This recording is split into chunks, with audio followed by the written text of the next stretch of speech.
Hi, welcome. Enjoy the content, subscribe, and turn on notifications. Miles finished his shift early due to a mistake in the schedule. It was rare, almost never happened, but that day the supervisor mixed up the days off and let him go by accident. He took it as a sign. It had been a while since he felt Amanda was different, kind of distant, short answers, quick hugs. He thought about using the unexpected free time to do something simple. Stop by a bakery, buy the sweet she liked the most and have dinner at home, just the two of them. Nothing grand, just an attempt to get closer again. A gesture that might break the ice.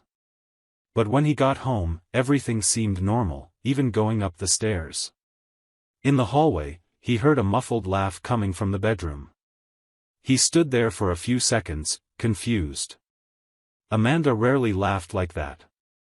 He slowly turned the doorknob and the scene hit him like an explosion. Amanda, without clothes, hugging a man he only knew from photos and TV commercials, Blake Harmon. A famous chef. The same one his wife said admired for his talent, a genius in gastronomy, as she would repeat. There he was, on the bed where they slept together for more than a decade. Amanda froze. Blake pulled the sheet to cover his body, trying to understand who the man standing in the door was. Miles didn't scream. First, he pulled his phone out of his pocket and started recording, with trembling hands, eyes fixed on the two. Amanda tried to cover her face and asked him to stop. Blake stood up, nervous, and started dressing quickly. That's when Miles dropped the phone on the dresser and went after him. Not to hit, but to impose. His face was inches away from Blake's when he said, with a firm and angry voice, "Get out of my house. Now." Blake backed away, stuttering something that Miles didn't hear or ignored. Amanda screamed for both of them to stop. Blake picked up his clothes from the floor and, tripping, left the room. Miles followed, opened the front door, and watched the chef cross the street, putting on his shirt inside out, trying to hide his face. As soon as he disappeared, Miles went back in and faced Amanda. She was sitting on the edge of the bed, wrapped in the sheet, pale-faced. "How long has this been going on?" he asked, keeping his voice steady. She took time to answer. Tried to give excuses, broken sentences like, "It was a mistake, it means nothing, you distanced yourself." Nothing made sense. Nothing justified it. Miles just grabbed his phone, left the house, and went to the front of the barracks. He parked and stayed there for a few minutes until he could breathe deeply. His head was spinning. His heart felt clogged. He thought about Zoe, his daughter. Thought about all the times he trusted, protected, believed he was building something solid. And now, standing there with eyes fixed on the steering wheel, he realized that life had crumbled in minutes. He didn't go home that night. Slept at the barracks after stopping by a pharmacy to buy something to relax. His phone kept vibrating with messages from Amanda. He didn't open any. Needed time. But unlike running away or pretending nothing happened, he knew what to do. The next day, before breakfast, he looked for a lawyer. This wasn't just an affair. It was betrayal with an address, name, face. It was a slap to dignity. And he would respond accordingly, with strategy, with proof, and especially, with determination. The next morning, Miles talked to the captain and got permission to stay in one of the rest quarters at the barracks for an indefinite period. It was small, simple, but enough for what he needed: space, silence, and distance from everything that hurt him. It was just the beginning. Miles knew he still had to face more pain, more exposure. But if there was one thing he learned from all the fires he faced in life, it was that not every fire is put out with water. Some only stop when you remove the fuel. And Amanda, that day, lost forever the right to be part of the home he had built with so much effort. The first call from Amanda came that same night. After that, came messages, video calls, audio files that Miles deleted without listening. On the third day, she showed up at the barracks. She looked paler, eyes sunken, no makeup. She didn't say a word.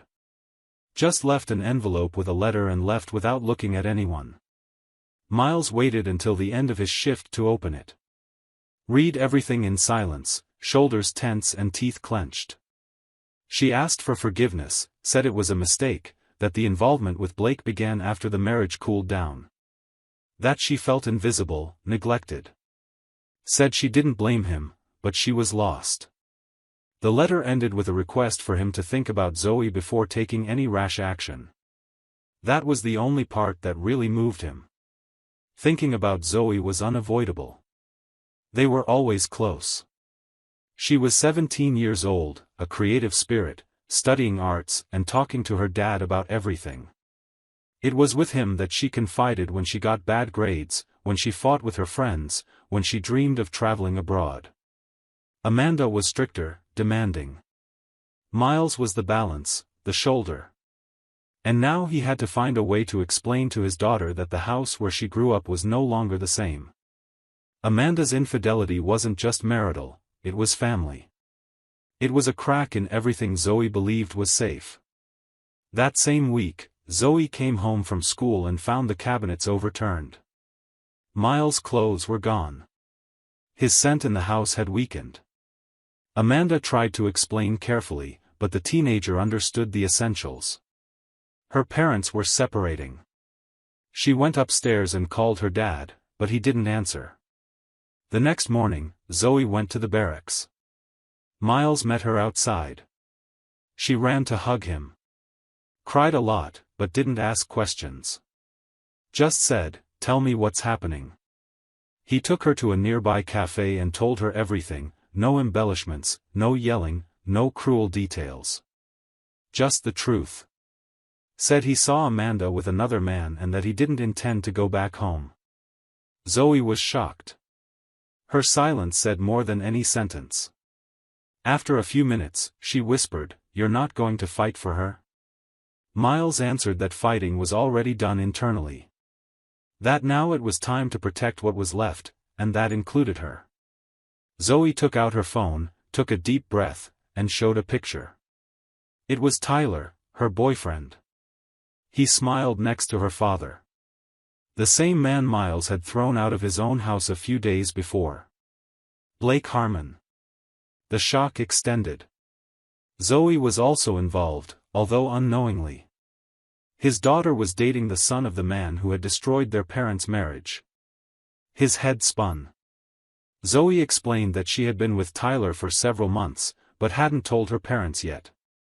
She had only said she was getting to know someone, that he was older, but kind. She panicked when she realized her dad now associated the boyfriend with the cause of his pain. Miles held his daughter's hand firmly and asked for calm. Told her that, however difficult it was, he wouldn't mix things. That his parents' mistakes were theirs, and that she didn't need to pay that price. But the damage was done. In the following days, Zoe withdrew. Stopped sending messages. Conversations decreased. Amanda took advantage of the opening to get closer to her daughter and tried to change the narrative, hinting that Miles was being radical, that he didn't want to listen to explanations, that he always put work above family. Zoe, confused and divided, began to fall silent. Miles noticed. Felt the distance growing. Every time he tried to talk to her, the response came dry. "I'm busy," "talk later," or just some emoji. It was like watching his daughter slip through his fingers. In the week when the divorce papers were ready, Miles sought out Zoe. Asked to talk without intermediaries. They sat on a park bench where they used to go when she was a child. He explained everything again, now with more calm.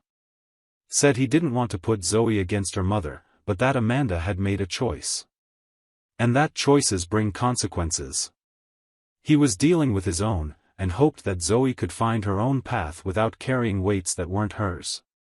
Zoe listened, but stayed silent. At the end, she asked if he hated Tyler. Miles replied that he didn't know yet. That he needed time to separate the man from the boy, the adult coward from the son who maybe didn't even know anything. He was sincere. Zoe just nodded and left. From then on, contact became cold. Miles, used to putting out fires in the hardest places, discovered now the worst of all, the one that starts within your own home, among the eyes of those you love. The divorce process proceeded as planned. Miles' lawyer handled everything with precision. The documents were delivered, hearings were scheduled, and Amanda responded formally. The first time the two were face to face in a hearing room, she tried to approach with a look of regret, but Miles didn't even react.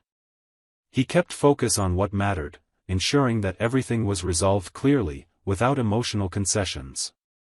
He had been betrayed directly, and even though time might soften the pain, the indignation remained intact. Amanda, on the other hand, seemed increasingly cornered. The extramarital affair with Blake wasn't a secret anymore. It had already spread. People in her office were whispering behind the scenes. Blake himself had become the target of jokes and criticism on social media. Their public image was deteriorating. During one of the hearings, Amanda's lawyer tried to suggest that all of it was just an emotional mistake, that the marriage was already worn out, and that the involvement with Blake had occurred only after months of crisis. Miles didn't speak up. Let the images he recorded speak for themselves. The judge observed the records, read the reports and message exchanges attached to the case. The evidence was consistent. The infidelity was clear. That was no longer just a story of family resentments. It was a legal battle with concrete consequences. Blake, in turn, began facing his own problems. His restaurants had been growing in recent years, attracting investors, advertising contracts, and invitations to high-end events. But with the scandal involving Amanda, he became the target of media curiosity. It only took one article appearing in a local column for investigative reporters to start digging into his life. Miles followed from afar Blake's public decline, but something still gnawed at him from inside. It was as if that betrayal had more layers than Amanda let on. The man who entered his house, lay in his bed, and ran away when caught wasn't just an opportunistic seducer. There was something else. Miles wouldn't rest until he truly understood who he was dealing with. So he decided to hire someone. Looked for a private investigator, a former federal agent specialized in financial frauds. Told everything clearly, names, faces, history, the companies Blake managed. Asked him to be discreet and focused on the business side, especially the fiscal records of the restaurants. The professional took a few days, but came back with information that immediately raised an alarm. There were obvious discrepancies between the declared and real values. The bank movements of Blake's homes were much higher than what appeared in the government filings. The investigator presented documents, extracts, suspicious movements, and data cross-references with ghost suppliers. Miles read each page carefully, swallowing his anger gradually. That was much bigger than an infidelity case. It was a man building an empire on the basis of fraud. The firefighter took a deep breath, gathered the complete file, and contacted a friend from high school who now worked in tax inspection. Handed everything over. Didn't mention names, didn't ask for favors. Just said there was something worth investigating. And left in silence, without expecting recognition. The justice he sought wasn't public. It was personal. And it was underway. Not long after, articles started popping up about an ongoing investigation against a renowned chef. At first, the names were kept hidden, but the connection to the restaurants was obvious to those who followed it. Blake started missing public commitments. His PR team canceled interviews. One investor broke the contract. When the news finally gained a face and surname, he had already lost 2 major sponsors and was officially mentioned by the tax department. The accusation was clear: tax evasion. Thousands of dollars hidden over the past few years.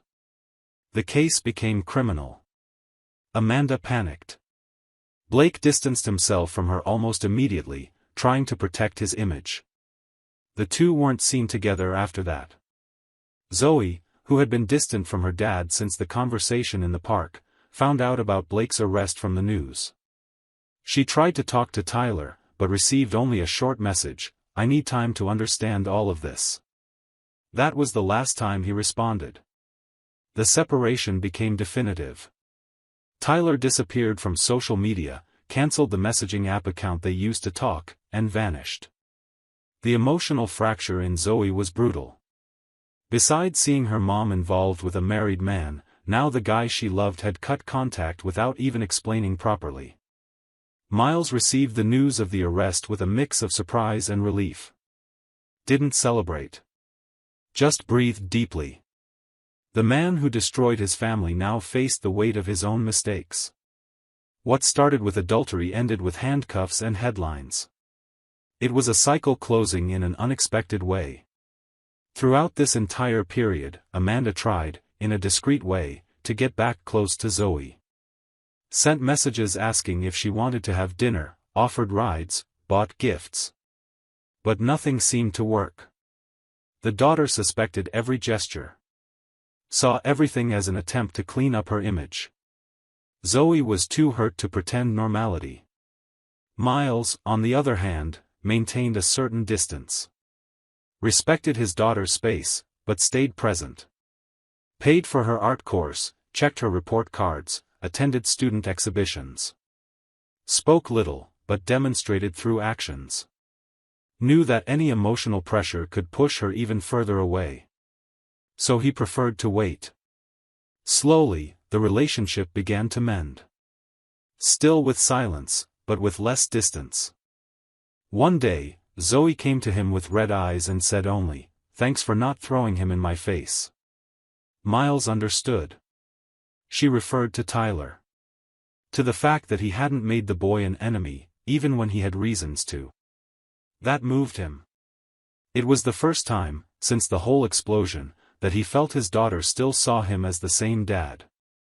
The trust hadn't been destroyed, just hurt. And wounds, with care, heal. Even the deepest ones. The following months were a strange mix of relief and emptiness. Blake had been arrested, Amanda withdrew completely, and Zoe, although slowly starting to reconnect with her dad, still seemed to hold grudges he couldn't reach. Miles continued living temporarily at the barracks. The room was small, uncomfortable, but it was safe, practical, and far from the memories of a house that now belonged to a painful past.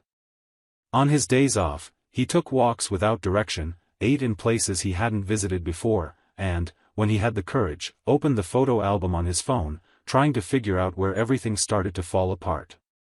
It was on one of these days that he met Denise for the first time.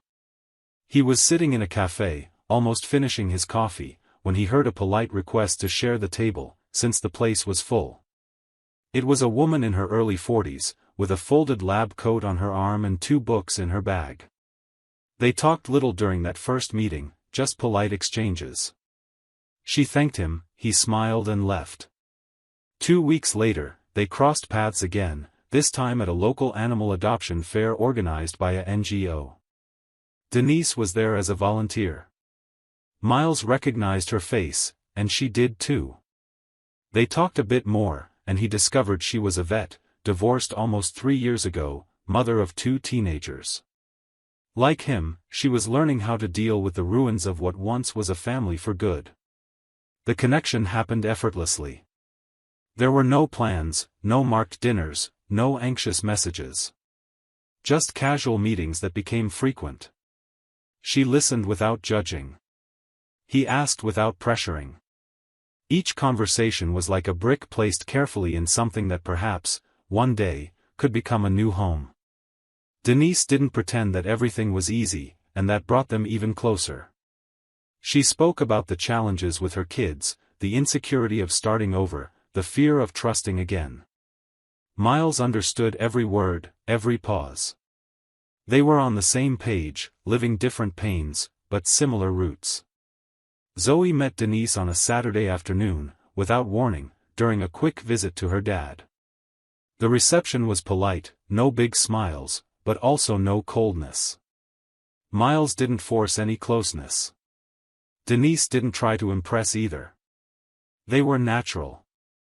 The following week, Zoe sent a message to her dad saying, she's calm. Better than I expected.